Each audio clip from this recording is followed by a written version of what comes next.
ये देखिए आप लोगों का जो यहाँ पर टाइम टेबल है बेटा, वो आप देख पा रहे हैं। आपका टाइम टेबल है, यहाँ पर थर्ड सेम के सारे सब्जेक्ट लिखे हुए हैं ऊपर, और नीचे फिफ्थ सेम के लिखे हुए हैं। ठीक है, आई होप आप लोगों को स्क्रीन विजिबल हो रहा होगा। सभी को स्क्रीन विजिबल है? आप लोग एक बार मुझे बता दीजिए। सर। ठीक है, जी तो सर देखो है। यहाँ पर आपका थर्ड सेम का जो आपका टाइम टेबल है वो इमामी है, मतलब electrical, electronic, measurement and measuring instrument. Okay, फिर है इसके बाद डीसीएमटी, डायरेक्ट करंट, ये मतलब ये है डीसी मशीन एंड ट्रांसफार्मर। ठीक है, डीसीएमटी जो है ये डीसी मशीन मतलब direct current machine and transformer है। इसके बाद में जीएमई है, जनरल मैकेनिकल इंजीनियरिंग, और इसके बाद में E circuit lab, electrical circuit lab है। ठीक है, इसी प्रकार से यहाँ पर आपको थर्ड सेम का सिर्फ आपको देखना है, और इसके जस्ट नीचे आपको फैकल्टी का नेम दिया हुआ है कि कौन सा सब्जेक्ट कौन पढ़ाने वाला है। ठीक है, आपकी जो एक्चुअली क्लास होने वाली थी वो आपकी मॉर्निंग में थी, कुछ कारण से हम इसको क्लास 11:30 से 12:30 से शिफ्ट किए हैं। ठीक है, तो ये इलेक्ट्रिकल सर्किट है, और इसको एस पटेल मतलब सुनील पटेल मैं आपको यहाँ पर डिस्कस करने वाला हूँ। ठीक है, तो यहाँ से आप इनको थर्ड सेम के आप स्टूडेंट है, थर्ड सेम के लिए ओनली सिलेबस को देखेंगे, और इसी के आधार पे आपकी क्लासेस होंगी। ठीक है, रिकॉर्डेड वीडियो या फिर आपको जो आपको गूगल जूम की लिंक आपको आपके व्हाट्सएप ग्रुप, टेलीग्राम ग्रुप में प्रोवाइड करके आपकी क्लासेस करवाई जा सकती हैं, या फिर आपको रिकॉर्डेड वीडियो, आपको मटेरियल्स इस तरह से प्रोवाइड किए जाएंगे। आपको डेली बेसिस पे जो भी क्वेश्चंस प्रोवाइड किए जाते हैं, जो भी आंसर्स प्रोवाइड किए जाते हैं, उनको आपको रीड आउट करना है। ठीक है, उनको अंडरस्टैंड करना है। ठीक है, और उस बेसिस पे जैसे आपके क्विजेस होते हैं, आपके असेसमेंट होते हैं, उसके आधार पे आपको उनके लगातार टेस्ट वगैरह भी देना है, ताकि हम आपको आपके एनालिसिस कर पाएँ कि किसका क्या परफॉर्मेंस है। ठीक है, इन सारी चीज़ों का आप ध्यान रखेंगे, देखेंगे तो आपको ठीक है, बीच बीच में जब भी हमें कोई भी असेसमेंट लेना होगा, ठीक है, जब भी आपको कोई भी असेसमेंट या टेस्ट लेना होगा, तो उसके पहले आपको इन्फॉर्मेशन दे दी जाएगी, आपको बता दिया जाएगा। ठीक है, तो ये आपका ओवरऑल सब्जेक्ट है। यहाँ पर आपके जो ऊपर थर्ड सेम के सारे सब्जेक्ट लिखे गए हैं, और जो ये नीचे हैं ये फिफ्थ सेम के हैं। आप लोगों के नीचे वाले रो के सब्जेक्ट के फुल फॉर्म नहीं देखना है, सिर्फ और सिर्फ आपके लिए जो सब्जेक्ट है ये ऊपर वाली रो को ही आपको देखना है। ऊपर वाली रो जो ये है यहाँ पर आप देख पा रहे हैं, ठीक है, ये आपके सब्जेक्ट्स हैं, और सेकंड लाइन में ये आपके सीनियर्स मतलब आपके जो अभी फिफ्थ सेम स्टूडेंट हैं उनके लिए यहाँ पर बताया गया है। ठीक है, आपके यहाँ पर जो सब्जेक्ट्स हैं वो यहाँ पर दिखाए गए हैं। ठीक है, चलिए मैं आपको यहाँ पर सिलेबस को डिस्कस करता हूँ कि एक्चुअली सिलेबस क्या है इसका, और हमको क्या क्या चीज़ों को स्टडी करना है। सर ऑफलाइन क्लासेस कब से चालू होंगी, ये बोल रहे हैं निखिल। तो निखिल बेटा अभी हमको ऐसा कोई गाइडलाइन नहीं है। आई होप, मैं श्योर नहीं हूँ, आई होप 15 सितंबर से शायद चालू हो जाएं। ठीक है, तो देखते हैं, यदि केसेस नहीं बढ़ते हैं, केसेस कंट्रोल में होते हैं, तो जो भी गवर्नमेंट की गाइडलाइन होगी बेटा, गवर्नमेंट की गाइडलाइन जो कोरोना के परिपालन करते हुए हमें क्लासेस को स्टार्ट करना है। यदि गवर्नमेंट की गाइडलाइन नहीं होगी तो बेटा उसमें हम कुछ नहीं कर सकते हैं। तो आई होप आप लोग भी, सभी लोग आई थिंक न्यूज़ चैनल से जुड़े हुए हैं, न्यूज़ देखते हैं, तो बेटा न्यूज़ में ही आपको पता चल जाएगा। ठीक है, जो हमारी एमपी गवर्नमेंट है, जिस दिन की सारे स्कूल कॉलेजेस खोले जाते हैं, ठीक है, या फिर आरजीपीबी की वेबसाइट में आप देखेंगे, उसमें यदि लेटर आता है तो आपकी जरूर कॉलेज जो है ऑफलाइन स्टार्ट हो जाएंगे। ठीक है, आई होप निखिल आपको क्लियर होगा। ठीक है, समीर आप क्या बोल रहे हैं, सर केस डेली बढ़ रहे हैं। तो बेटा अभी इसके लिए मैं डिसाइड नहीं करूंगा बेटा कि आपको ऑफलाइन आना है या ऑनलाइन आना है। ठीक है, केस बढ़े या जैसा भी है, ये गवर्नमेंट गाइडलाइन देगी, हम उसी को फॉलो करते हुए बेटा आप लोगों को कॉलेज में बुलाएंगे या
आई होप सभी को दिखाई दे रहा है। अच्छा, कुछ बच्चे बोल रहे हैं कि वॉइस नहीं आ रही है, क्या वॉइस क्लियर है बेटा? निखिल वॉइस क्लियर है? भारती, भूपेंद्र, वॉइस क्लियर है बेटा या नहीं? सर अभी क्लियर है, जब भी नहीं आ रही थी। अच्छा बेटा, वो नेटवर्क की प्रॉब्लम हुई थी। ओके ओके, अभी नेटवर्क की एक्चुअली प्रॉब्लम हुई थी, ठीक है। नेटवर्क की प्रॉब्लम की वजह से हम यहाँ पर वॉइस की प्रॉब्लम आ रही थी, ठीक है।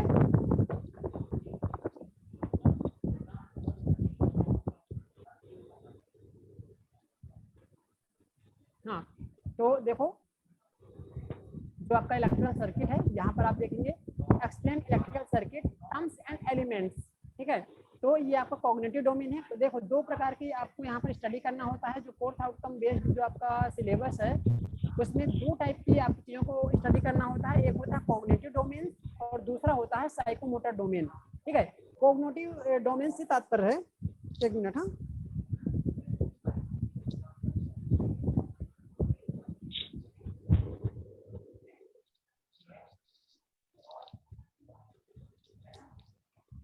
हाँ, तो देखो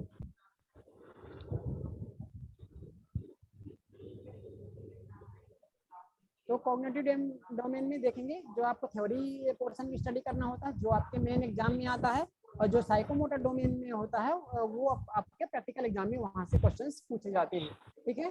तो जो आपको कॉग्निटिव डोमेन होगा वो थ्योरेटिकल पोर्शन होगा, और जो आपका साइकोमोटर डोमेन होगा वो आपका प्रैक्टिकल, ठीक है, उसका प्रैक्टिकल करवाया जाएगा, ठीक है। वर्चुअल लैब करवाई जाएगी। और यदि आप कॉलेज में आकर स्टडी करते हैं तो आपको एक्चुअल प्रैक्टिकल करवाया जाएगा। और यदि ऑनलाइन क्लासेस चलती हैं तो मैं आपको वर्चुअल प्रैक्टिकल करवाऊंगा, आपको स्क्रीन पर दिखा के कि ये कैसे वर्क करता है, कैसे इसका फंक्शंस होता है, कैसे आप इसको फाइंड आउट करते हैं, इन चीज़ों के बारे में हम स्टडी करेंगे, ठीक है। तो जैसे कि यहाँ पर आप देख रहे हैं, सबसे पहले हम इलेक्ट्रिकल जो सर्किट होगा उसके क्या क्या टर्म्स होते हैं, हम किन किन टर्म्स का इस्तेमाल करते हैं, और कौन कौन से एलिमेंट्स होते हैं, हम इसके बारे में स्टडी करेंगे, ठीक है। हम इसके बारे में स्टडी करेंगे। इसके बाद में आपका क्या होगा, इसमें जैसे सर्किट टर्म्स हैं, जो अलग अलग टाइप के आपके सर्किट्स होंगे, मेश होगा, लूप होगा, नोड होगा, ब्रांच, जंक्शंस और नेटवर्क्स, ये आपके टर्म्स हैं, इलेक्ट्रिकल सर्किट में इस्तेमाल होने वाले टर्म्स हैं। इनके बारे में भी हम वन बाय वन डिस्कस करेंगे कि हम मेश किसको बोलेंगे, हम लूप किसको बोलेंगे, हम नोड किसको बोलेंगे, ब्रांच किसको बोलेंगे, या ये किस चीज से मिलकर बने होते हैं, हम इसको ब्रांच क्यों बोलते हैं, हम इसको नोड क्यों बोलते हैं, हम इन चीजों के बारे में यहाँ पर डिस्कस करेंगे, ठीक है। जंक्शन ऑफ नेटवर्क, मतलब किसी नेटवर्क का जंक्शन किसको बोलेंगे, इन चीजों के बारे में आपको बताएंगे, ठीक है।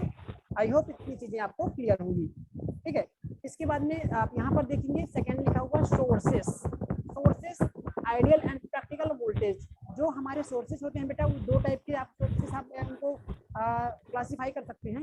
एक होता है आपका आइडियल सोर्स और दूसरा होता है आपका प्रैक्टिकल सोर्सेस। मतलब आइडियल कंडीशन ऐसी होती है कि एक्चुअल में वो नहीं होता, आइडियल हम उसको मान कर चलते हैं, ठीक है, एक्चुअल ना होकर हम उसको मानते हैं, ठीक है, जब उसमें कोई भी लॉसेस नहीं हो रहा हो या उसमें कोई भी पावर लॉसेस से जो एक्स्ट्रा जो हमारा रेजिस्टेंस है, इन चीज़ों को हम जब नेग्लिजिबल मान लेते हैं तो उसको हम आइडियल सोर्सेस के अंतर्गत ले लेते हैं। यदि वोल्टेज सोर्स है तो हम उसके इंटरनल रेजिस्टेंस को इनफाइनाइट मान लेते हैं, तो उसके इसमें आपका आइडियल वोल्टेज सोर्स हो जाएगा, ठीक है। और यदि हम इंटरनल यदि हमारा क्या है, यदि हमारा एमीटर है, ठीक है, तो वो किस टाइप का इंस्ट्रूमेंट हो जाएगा, तो वो अलग अलग प्रकार के एमीटर का यदि रेजिस्टेंस 0 है तो उस केस में आपका जो एमीटर हो जाएगा वो हो जाएगा एक प्रकार से आइडियल इंस्ट्रूमेंट। लेकिन ऐसा नहीं होता है, पॉसिबल नहीं होता है। प्रैक्टिकली बात करें तो प्रैक्टिकली एमीटर का कुछ ना कुछ थोड़ा रेजिस्टेंस होगा, और उसी प्रकार से हम वोल्ट मीटर की बात करें तो वोल्ट मीटर का इंटरनल रेजिस्टेंस कभी भी इनफाइनाइट नहीं होगा, कुछ इनफाइनाइट से कुछ कम ही होता है, ठीक है। तो इस तरह से हम चीज़ों को यहाँ पर डिस्कस करेंगे, ठीक है। इसके बाद में यहाँ पर ideal current sources, ideal voltage sources, sources transformation, हम इन चीज़ों के बारे में डिस्कस करेंगे कि हम वोल्टेज को करंट में कैसे ट्रांसफॉर्म करेंगे या करंट को हम वोल्टेज में कैसे ट्रांसफॉर्म करेंगे। इस चीज़ों के बारे में आपको यहाँ पर बताया जाएगा। जो हमारा इलेक्ट्रिकल सर्किट है इसका बहुत ही इंपॉर्टेंट रोल है इलेक्ट्रिकल इंजीनियरिंग में, ठीक है। ये बहुत इंपॉर्टेंट रोल प्ले करता है आपके हर कॉम्पिटिटिव एग्जाम में। यहाँ से इस सब्जेक्ट से क्वेश्चन 100% मिलना है, ठीक है। 100% आपको इस सब्जेक्ट से क्वेश्चन जरूर पूछा जाएगा, इस चीज़ का आप ध्यान रखोगे और बहुत प्रॉपर तरीके से आप इस सब्जेक्ट को पढ़ने की कोशिश करोगे, ठीक है। ये सब्जेक्ट बहुत ही अच्छा है। यदि आप समझने की कोशिश करोगे, क्लासेस को अटेंड करोगे डेली, तो ही आपको चीज़ें समझ में आएंगी। अदरवाइज आप सोचो कि हम रट्टाफिकेशन करके रट के कुछ चीज़ों को पढ़ें तो समझ में नहीं आएगा। मैंने देखा हूँ जो आपका एक्चुअल परफॉर्मेंस है, जो एक्चुअल आपका परफॉर्मेंस है वो आप लोगों ने बिल्कुल अच्छा नहीं परफॉर्म किया है। जैसे कि हमने आपको प्रैक्टिकल वाइवा लिया है तो बहुत अच्छे आपके जवाब नहीं हुआ करते थे, ठीक है। हमने जब आपका वाइवा लिया बेटा तो बहुत अच्छे आपके जवाब नहीं थे। अच्छा रविकांत, क्यों रविकांत आप अनम्यूट करके रखे हो रविकांत? सर नहीं ना भाई मैं फिर यहाँ से अभी बेटा, चलो ठीक है ना। अभी एक बार किसी ने मुझे मैसेज किया था बेटा कि म्यूट नहीं किया है, ठीक है। तो कोई भी डिस्टर्बेंसेस पैदा नहीं करोगे बेटा, डिस्टर्ब करोगे तो आपकी क्लास डिस्टर्ब होगी, है ना, चीजें समझ में नहीं आएंगी। क्लियर है? ठीक है। जैसे कि आपको छोटे छोटे क्वेश्चंस पूछे जा रहे थे, आप लोगों ने बिल्कुल स्टडी नहीं किया है। जैसे मैंने आपको लास्ट टाइम कुछ क्वेश्चंस पूछे जा रहे थे, बोला जा रहा था कि रजिस्टर और रेजिस्टेंस में क्या अंतर है, तो कोई बच्चा बता नहीं पा रहा था, ठीक है, कि रजिस्टर में एक्चुअल में अंतर क्या है, रेजिस्टेंस और रजिस्टर में अंतर क्या है। अंतर है बेटा, ये नहीं है कि रजिस्टर रेजिस्टेंस सेम चीज है। रजिस्टर एक एलिमेंट है, रजिस्टर एक एलिमेंट है और रेजिस्टेंस उस एलिमेंट की प्रॉपर्टी है, ठीक है। उस एलिमेंट की क्या है, प्रॉपर्टी है, ठीक है। रजिस्टर क्या है बेटा, रजिस्टर एक एलिमेंट है, ठीक है, एक तत्व है, एक कंपोनेंट है। लेकिन जो रेजिस्टेंस होता है बेटा वो क्या, उसका उस रेजिस्टेंस उस रजिस्टर की या उस एलिमेंट का एक्चुअल उसकी प्रॉपर्टी होती है, उसका गुण होता है रेजिस्टेंस, ठीक है। ये अंतर है ना। तो इन चीजों को, छोटी छोटी चीजों को आप जब समझेंगे तभी आपके बड़े बड़े जो कॉन्सेप्ट हैं आगे वो क्लियर होंगे, है ना। नहीं तो आप रेजिस्टेंस और रजिस्टर में अंतर ही नहीं समझोगे, कैपेसिटर और कैपेसिटेंस में अंतर नहीं समझोगे, इंडक्टर और इंडक्टेंस में अंतर नहीं समझोगे। तो ये एक्चुअली में इनमें अंतर है, ठीक है। रजिस्टर एक एलिमेंट है, रेजिस्टेंस उसकी प्रॉपर्टी है। इंडक्टर एक एलिमेंट है और इंडक्टेंस उस इंडक्टर की प्रॉपर्टी है, ठीक है। कैपेसिटर एक एलिमेंट है, ठीक है, एक एलिमेंट है कैपेसिटर, ठीक है, एक आपका कंपोनेंट है। लेकिन कैपेसिटेंस उस कंपोनेंट की, उस कैपेसिटर की प्रॉपर्टी है कि इसकी वैल्यू कितनी है, ये कितनी वैल्यू को शो करता है, ठीक है। इन छोटी छोटी चीजों को आप बिल्कुल पकड़ कर चलें, ठीक है। क्लियर है बेटा सभी को? यदि आप क्लास में आते हो तो 100% मैं आपको बोलूंगा यहाँ पर कि आप कुछ सीख कर ही जाओगे, ठीक है। ऐसा नहीं होगा कि आप कुछ यहाँ सीख के नहीं जाओगे, ठीक है। यदि आप हमको 40 मिनट 1 आवर का टाइम देते हो बेटा, तो आप कुछ ना कुछ जरूर सीख के जाओगे, मैं ये आपको वादा करता हूँ। ठीक है, इसलिए आप डेली क्लास को अटेंड करेंगे, ठीक है, प्रॉपर तरीके से। यदि मैं आपको लिंक भेजता हूँ आपके ग्रुप में, तो आप बेटा उसको जरूर ज्वाइन करो। ठीक है, कहीं भी बैठ के आप अपने घर में हैं, खेत में हैं, कहीं भी हैं, तो बराबर उसको देखिए, पेजेस में नोट डाउन कीजिए जो भी आपको बताया जाता है, और मैं आपको कोशिश करूंगा कि आपको उसका पीडीएफ भी प्रोवाइड करूंगा। ठीक है, क्लियर इतनी चीजें?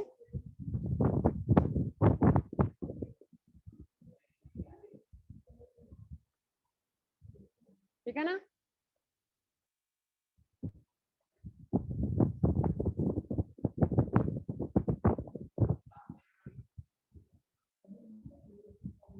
आवाज आ रही सभी को?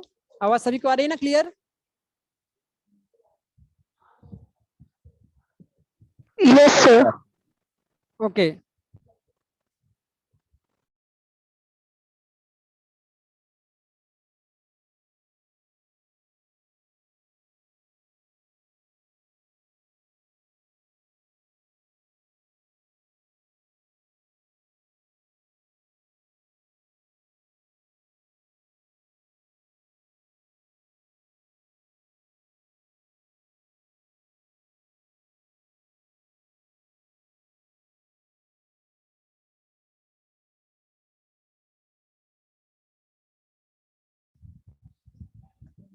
ठीक है, तो ये बेटा पूरा सिलेबस है।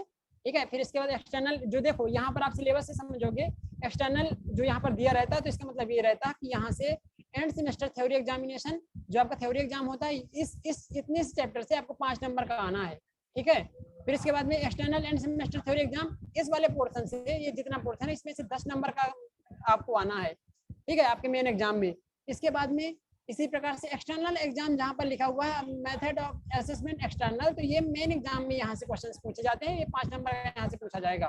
ठीक है, तो ये सारी चीजें हैं, यहाँ से पूरा सिलेबस ही है, और यहाँ पे आपको मार्क्स भी दिए गए हैं।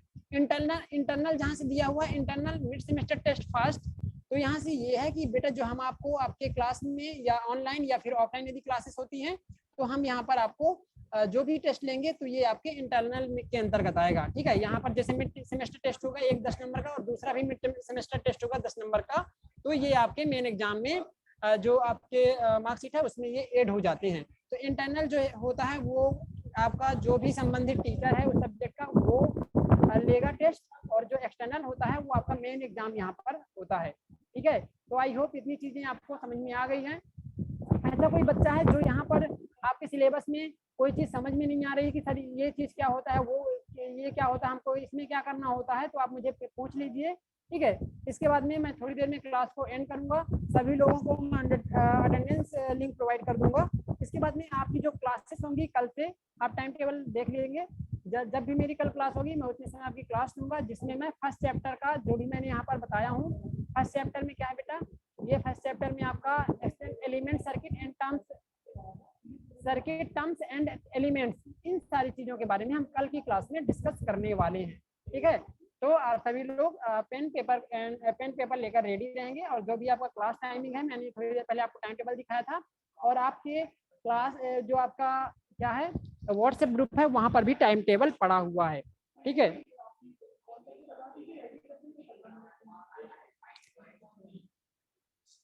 ठीक है,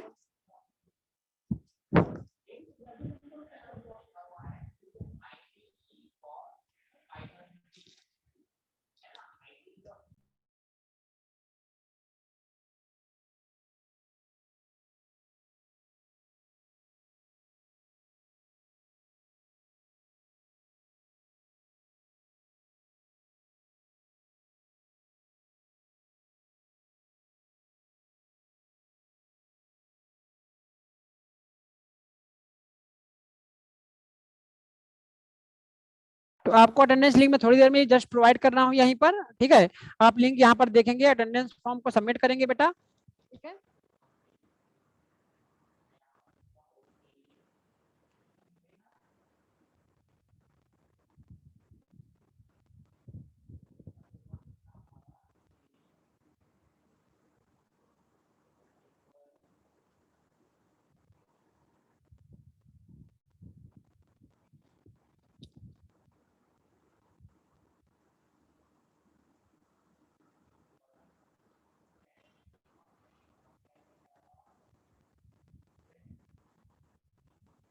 दे रहा है दूसरा नंबर दे रहा है।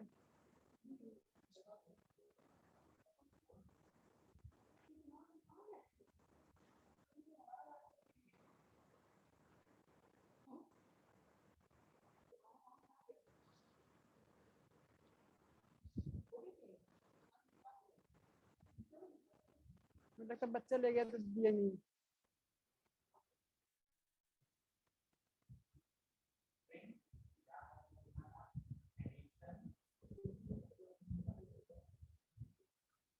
बेटा सभी लोग ध्यान देंगे, अटेंडेंस लिंक आपको प्रोवाइड की जा रही है।